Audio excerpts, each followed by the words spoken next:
Hello student, welcome to JPN academy. मैं आशा करती हूँ कि आपकी पढ़ाई बहुत अच्छी चल रही होगी। आज हम पढ़ेंगे वाइगोस्की की थ्योरी, जिसमें से जो स्कैफोल्डिंग और जेडपीडी बहुत ही इंपॉर्टेंट टॉपिक है। इन टॉपिक को समझना बहुत ज़रूरी है क्योंकि ये टॉपिक जो है हर साल पूछा ही जाता है पेपर में।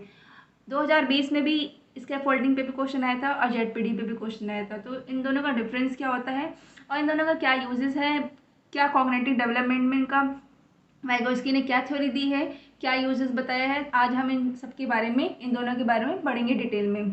तो अकॉर्डिंग टू वाइगोस्की के अनुसार जो है, जो वाइगोस्की ने बताया है, जो बच्चे का जो डेवलपमेंट होता है आप उसको ईजिली जो है can not be defined exactly. आप एग्जैक्टली जो है बच्चे का विकास नहीं पता कर सकते हैं और ना ही उनका डेवलपमेंट मेजर कर सकते हैं। केवल आप जो है प्रिडिक्ट लगा सकते हैं कि कितना डेवलपमेंट हुआ है। तो वाइगोस्की के अनुसार ये कहा गया है कि can not be defined exactly, can not be measure, only can be predicted. तो मैं आशा करती हूँ कि ये बात समझ में आई होगी। इसके बाद जो हम स्कैफोल्डिंग पढ़ेंगे कि स्कैफोल्डिंग क्या होता है।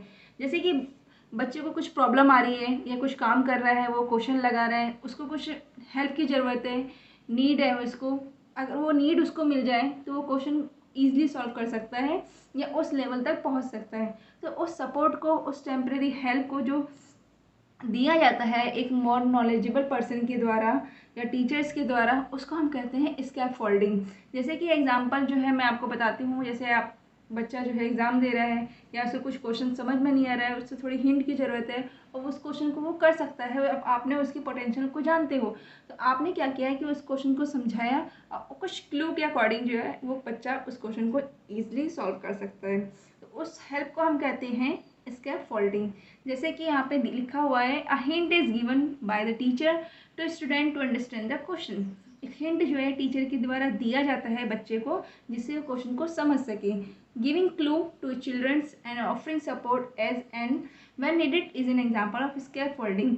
तो जो भी आप बच्चे को क्लू देते हैं या हिंट देते हैं या कोई सपोर्ट ऑफर करते हैं तो उस नीड को हम कहते हैं स्कैफोल्डिंग। तो स्कैफोल्डिंग जो है किसके द्वारा प्रोवाइड किया जाता है, ये नहीं कि सेम एज का ही पर्सन स्कैफोल्डिंग, वो मोर नॉलेजेबल पर्सन होना चाहिए। Scaffolding provided by more able members of the society. Society का एक मोर एबल मेंबर होना चाहिए, उसको हम कहते हैं स्कैफोल्डिंग। तो मैं आशा करती हूँ कि ये आपको बात समझ में आई होगी कि स्कैफोल्डिंग क्या होता है। आइए इस पर कुछ क्वेश्चन कर लेते हैं कि scaffolding. After observing that student are struggling to proceed further on an ongoing activity, a teacher decides to provide cues and hints in the form of what, why, how. According to Lev Vygotsky theory, this strategy of teacher will। इसमें क्या कहा गया है कि जब आप observe करने के बाद जो जब बच्चा जो है स्ट्रगलिंग कर रहा है कोई एक्टिविटी में और उसको कुछ दिक्कत आ रही है, उसे कुछ टीचर ने डिसाइड किया कि हाँ इसको कुछ क्यू और हिंट प्रोवाइड कराना चाहिए, जिससे जो है बच्चा जो है कौन सी जो है वाइगोस्की की थ्योरी के अनुसार जो है कौन सी स्ट्रेटेजी जो है टीचर के द्वारा ली गई है इसमें। तो आइए ऑप्शन देखते हैं। Demotivate the children to learn, act as a scaffold for learners, cause withdrawal tendency among student, be meaningless in process of learning. तो इसका मतलब क्या हुआ कि बच्चे को ऑब्जर्व करने के बाद जो बच्चा स्ट्रगल कर रहा था एक्टिविटी में, तो टीचर ने डिसाइड किया कि उसको कुछ क्यू और हिंट देना चाहिए।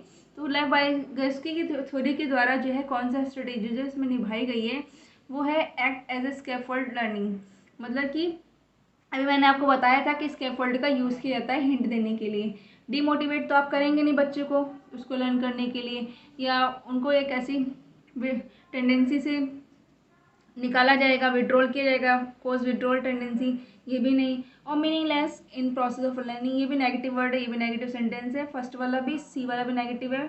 विड्रॉल माने एक तरीके से निकाल रहे हैं आप, और मीनिंगलेस दिखा रखा है, और डीमोटिवेट, ये सारे तीनों वर्ड जो नेगेटिव वर्ड है इसको आप एलिमिनेट करेंगे। इसके बाद जो है आंसर क्या हो जाएगा इसका, act as a scaffold for learning.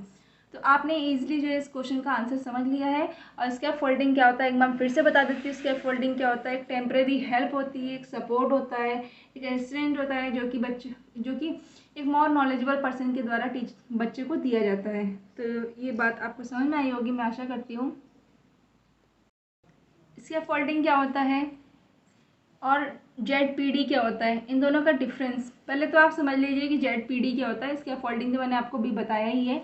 Z-PD क्या होता है कि जैसे कि बच्चा जो है काम करना स्टार्ट करता है या काम कर रहा है वो, और करते करते जैसे कि उसको कुछ प्रॉब्लम क्रिएट हो जाता है। वो अकेले तो काम कर लिया, तो क्या होता है कि जैसे कि कुछ उसको हिंट की ज़रूरत होती है या कुछ प्रॉब्लम होती है, तो वो तो स्कैफोल्डिंग के द्वारा कंप्लीट हो जाती है। पर लेकिन वो कुछ काम जो है खुद भी करता है, इंडिपेंडेंटली कर लेता है। जब वो बच्चा काम खुद करता है और हेल्प लेता है, तो उन दोनों के बीच की जो डिस्टेंस होती है, दूरी होती है, जो गैप होता है, उस गैप को हम कहते हैं जेड-पीडी। मतलब कि बच्चे ने खुद ही करने की कोशिश की, अगर उससे कुछ काम वो नहीं हो पा रहा है, कुछ हिंट की ज़रूरत है, तो उस लिमिट तक पहुंचने के लिए, कंक्लूड करने के लिए, तो जेड स्कैफोल्डिंग की हेल्प ली है। तो उन दोनों के बीच का जो गैप होता है उसको हम कहते हैं Z-PD. A context in which children can almost perform a task on their own with the right level of support. मतलब कि चिल्ड्रन जो है अपना काम जो खुद कर सकता है, पर लेकिन उसको थोड़ी सी हेल्प की ज़रूरत है, एक ऐसी सपोर्ट की ज़रूरत है, वो कंप्लीट कर सकता है। तो आइए समझ लेते हैं कि क्या होता है जेड-पीडी। जैसे कि मान लीजिए कोई स्टूडेंट है, उसने सीटेट में 80 मार्क्स लेकर आया है। ये खुद लेके आया है, ऑन लेके आया है, इंडिपेंडेंटली लेके आया है। पर लेकिन उसने जब कोचिंग लिया, किसी से कुछ गाइड लिया या सपोर्ट लिया, तो उससे कितने आ गए, 120 आ गए हैं प्लस में। तो जब उसने खुद किया और हेल्प ली, ये जो बीच की जो गैप होता है, इस गैप को हम कहते हैं जेड-पीडी। ये ध्यान रखिएगा। जो आप उसने खुद किया है, इंडिपेंडेंटली वर्क किया है और हिंट लेके किया है, उन दोनों के बीच का जो गैप होता है उसको हम कहते हैं जोन ऑफ प्रॉक्सिमल डेवलपमेंट। तो ये बात ध्यान रखिएगा कि इस पे भी क्वेश्चन हर साल पूछा ही जाता है। जैसे कि क्वेश्चन देख लीजिए, with an appropriate question suggestion the child's understanding can be extended far beyond the point which she could have reached alone, which construct does the above statement highlighted। इसमें कहा गया है कि क्वेश्चन है सजेशन के साथ जो है चाइल्ड क्या समझता है, और उसके बाद जो है वो खुद वहाँ तक पहुँचता है, उस पॉइंट तक पहुँचता है, कुछ भी प्रॉब्लम है उसको खुद सॉल्व कर रहा है। विच कंस्ट्रक्ट डज अबव स्टेटमेंट, ये कौन सा स्टेटमेंट कहलाता है, स्कैफोल्डिंग या जेड-पीडी। जब वो खुद कर रहा है, एलोन कर रहा है, एलोन वर्ड दिख रहा है, तो जेड-पीडी आ जाएगा। क्योंकि अकेला जब खुद वो करता है वर्क या हेल्प, किसी की हेल्प बाद में ले रहा है या पहले वो खुद करता है, खुद तैयारी करता है, उसके बाद गाइड लेता है, जो इन बीच की जो दूरी होती है, गैप होता है, उसको हम कहते हैं जेड-पीडी। तो मैं आशा करती हूँ कि ये बात आपको समझ में आई होगी, जेड-पीडी क्या होता है और स्कैफोल्डिंग क्या होता है। स्कैफोल्डिंग तो आपको बहुत अच्छे से समझ में आ गया होगा, क्योंकि ये टेम्परेरी सपोर्ट होता है और क्या कहते हैं, हेल्प होती है, एक गाइडेंस होता है, एक amount and nature of support provided by teachers to the child to achieve her potential. अपने पोटेंशियल को अचीव करने के लिए टीचर के द्वारा जो है एक सपोर्ट दिया जाता है, उसको हम कहते हैं scaffolding.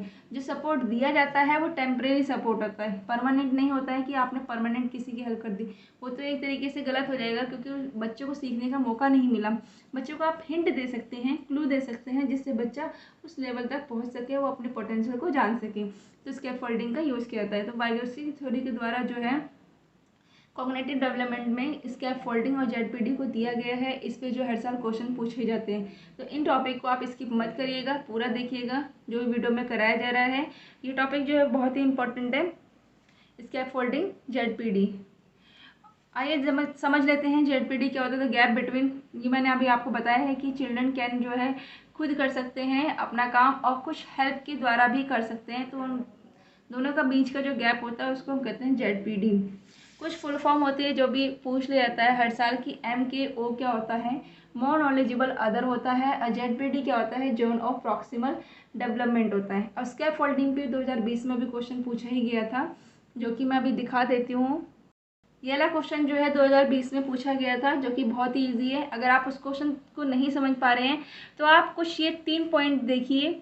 Demotivate the children to learn, ये नेगेटिव वर्ड आ रहा है, इसको एलिमिनेट करिए। विड्रॉल टेंडेंसी, ये भी नेगेटिव वर्ड आ रहा है। और meaningless in process of learning ए भी नेगेटिव ऑर्डर। अगर आपको स्कैप फोल्ड नहीं पता होगा मीनिंग, तो आप इजीली जो है इस क्वेश्चन को नहीं कर सकते हैं।